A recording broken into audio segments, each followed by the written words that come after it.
নমস্কার বন্ধুরা, আপনারা মাত্র 10 মিনিটে একেবারেই নামমাত্র তেল দিয়ে সুজি আর আটা দিয়ে এই রকম দারুণ মজাদার টিফিন রেসিপিটা বানিয়ে নিতে পারবেন। সাথে কিংবা আপনারা গরম গরম চায়ের সাথেও খেতে পারবেন। চা বসিয়ে মাত্র 10 মিনিটে বানিয়ে নিতে পারবেন। বাড়িতে যদি কোনো অতিথি আসে আপনার অবশ্যই প্রশংসা করবে এবং খেতে বারবারও খেতে চাইবে, এতটাই সুন্দর হয় খেতে। তো এর জন্য কিন্তু পুরো রেসিপিটা দেখতে থাকুন, আশা করি আপনাদের খুবই ভালো লাগবে।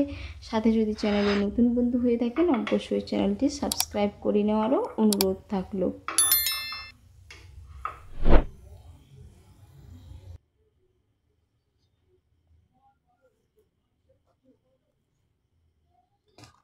এই রেসিপিটি বানানোর জন্য সবার প্রথমে আমি একটি বাটি নিয়েছি। বাটির মধ্যে দিয়ে দিচ্ছি 1 কাপ উষ্ণ গরম দুধ। এবার আমি এর মধ্যে দিয়ে দেব এই কাপের মাপ করে হাফ কাপ আখের গুড়। আপনাদের কাছে যদি অন্য কোনো গুড় থাকে সেটাও আপনারা দিতে পারেন। তো এর মধ্যে আমি হাফ কাপ দিয়ে দেব গুড়। এবার আমি এর মধ্যে হাফ কাপ আখের গুড় দিয়ে দিলাম। এবার আমি ভালো করে মিশিয়ে নেব দুধ আর গুড়, যাতে গুড়টা খুব সহজেই দুধের মধ্যে মেল্ট হয়ে যায়। এখানে আমি দুধ দিয়েছি, আপনারা দুধের পরিবর্তে জলেরও ব্যবহার করতে পারেন। জলটাও ঠিক একই রকমভাবে উষ্ণ গরম জল দিয়ে এর মধ্যে কিন্তু গুড়টা মেল্ট করে নিতে হবে। এই যে খুব সুন্দরভাবে গুড় মেল্ট হয়ে গেছে। এবার এটাকে আমি এক সাইডে রেখে দেব। এবারে আমি একটি মিক্সির জার নিয়েছি। মিক্সির জারের মধ্যে দিয়ে দিচ্ছি 1 কাপ সুজি। তো যেই কাপের মাপ করে আমি কিন্তু দুধ আর গুড় নিয়েছি, ঠিক একই কাপের মাপ করে আমি দিয়ে দিলাম 1 কাপ সুজি। তো সুজিটা আমি একটু মিক্সিতে ঘুরিয়ে গুঁড়ো করে নেব। সুজিটা আমি খুব সুন্দর করে কিন্তু গুঁড়ো করে নিয়েছি। এই যে এবার আমি একটি মিক্সিং বোল নিয়েছি। মিক্সিং বোলের মধ্যে সুজির গুঁড়িটা ঢেলে দিচ্ছি।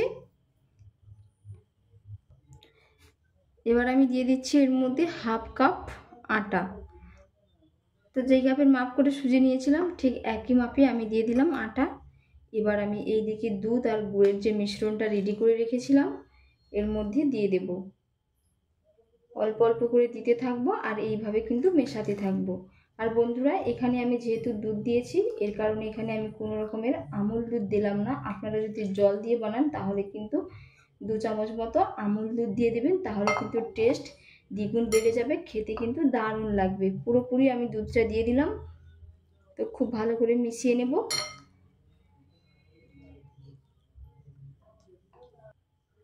খুব ভালো করে মিশিয়ে নিয়েছি। এর মধ্যে যাতে না কোনো গুটলি থাকে খুব ভালো করে কিন্তু মিশিয়ে নিতে হবে। এই যে কোনো রকমভাবে গুটলি নেই। এবার আমি এর মধ্যে দিয়ে দেব 1 চিমটে মতো লবণ। মিষ্টি কোনো খাবারে লবণ দিলে মিষ্টির ব্যালেন্সটা ধরে রাখে, খাবারটা কিন্তু টেস্ট বেড়ে যায়। এর কারণে এর মধ্যে আমি দিয়ে দেব 1 চিমটে মতো লবণ। আর বন্ধুরা, এখানে আমি কিন্তু 1 কাপই দুধ দিয়েছি, এর থেকে বেশি দিলাম না। আপনাদের যদি মনে হয় প্রয়োজন হয় তাহলে কিন্তু আপনারা একটু দুধ কিংবা জল এই বেটারের মধ্যে অ্যাড করতে পারেন। আর বেটারের ঘনত্বটা কেমন হয়েছে সেটাও দেখতেই পাচ্ছেন আপনারা। এরকমভাবে কিন্তু বেটারের ঘনত্ব থাকবে। এবার আমি দিয়ে দিচ্ছি এর মধ্যে 1 চিমটে লবণ, সাথে দিয়ে দেব 1 চিমটে বেকিং সোডা দিয়ে দিলাম। এবার আমি ভালো করে মিশিয়ে নেব। আপনাদের কাছে যদি না বেকিং সোডা থাকে আপনারা বেকিং পাউডারও অ্যাড করতে পারেন, এর ডবল দিয়ে দিতে হবে। যে পরিমাপের বেকিং সোডা নিচ্ছি এর থেকে ডবল বেকিং পাউডার অ্যাড করতে হবে এর মধ্যে। খুব ভালো করে আমার মেশানো হয়ে গেছে। এবার এটাকে আমি বানিয়ে নেব। এবার আমি গ্যাস জ্বালিয়ে গ্যাসের চুলার মধ্যে বসিয়ে দিয়েছি একটি আপ্পাম মেকার। এর মধ্যে আমি দিয়ে দেব অল্প করে একটু তেল, ব্রাশ করে নেব। খুব সুন্দর করে কিন্তু আপ্পাম মেকারটা গরম হয়ে গেছে। এবার আমি এর মধ্যে দিয়ে দিচ্ছি হাফ চামচ করে সাদা তেল। হাফ চামচ করে তেল দিয়ে দিয়েছি। এবার আমি তাওয়াটা খুব ভালো করে গরম করে নেব। খুব সুন্দর হয়ে গরম হয়ে গেছে মেকার। এবার আমি এর মধ্যে অল্প অল্প করে বেটার দিয়ে, এই যে অল্প করে বেটার দিয়ে এটাকে আমি ভর্তি করে নিচ্ছি।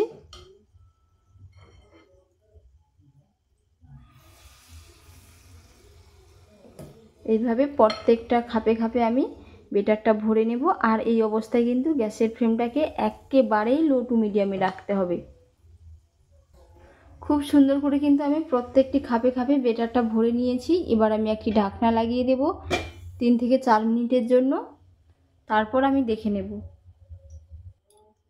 এবার আমি ঢাকনা খুলে দেখে নেব 3 মিনিট হয়ে গেছে। আর কত সুন্দর হয়ে এই যে ফুলে একেবারেই ডবল হয়ে গেছে। এবার এটাকে আমি উল্টে নেব। এই যে খুব সুন্দর করে উল্টে নিয়েছি। আবারও ঠিক একই রকমভাবে ঢাকনা দিয়ে দেব 3 থেকে 4 মিনিটের জন্য। এবার আমি ঢাকনা খুলে দেখে নেব। এই যে বন্ধুরা কত সুন্দর হয়েছে, খুব সুন্দর হয়ে কিন্তু ফুলের ফেপে একেবারেই ডবল হয়ে গেছে। এই যে দারুণ হয়েছে। আপনারা কিন্তু বাড়িতে অবশ্যই একবার বানিয়ে নেবেন। বানাতেও বেশি টাইম লাগে না, একেবারেই অল্প টাইমে খুব সহজে বানিয়ে নিতে পারবেন। এই যে কতটা সুন্দর হয়েছে, একেবারেই বলের মতো ফুলে উঠেছে।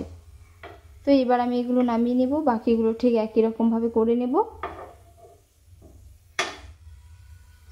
একেবারেই নামমাত্র তেল দিয়ে আপনারা কিন্তু বানিয়ে নিতে পারবেন খুব সহজেই।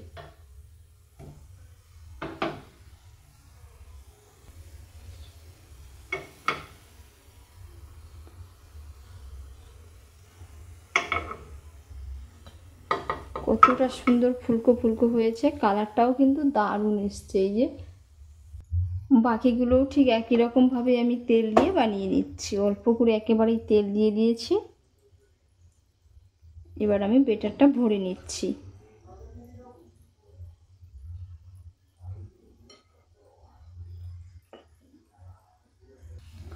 বাকিগুলোও ঠিক একই রকমভাবে হয়ে গেছে। এবার আমি এগুলো তুলে নেব, দিয়ে আপনাদের দেখাচ্ছি কেমন হয়েছে আর কতটা সফট এবং স্পঞ্জি হয়েছে।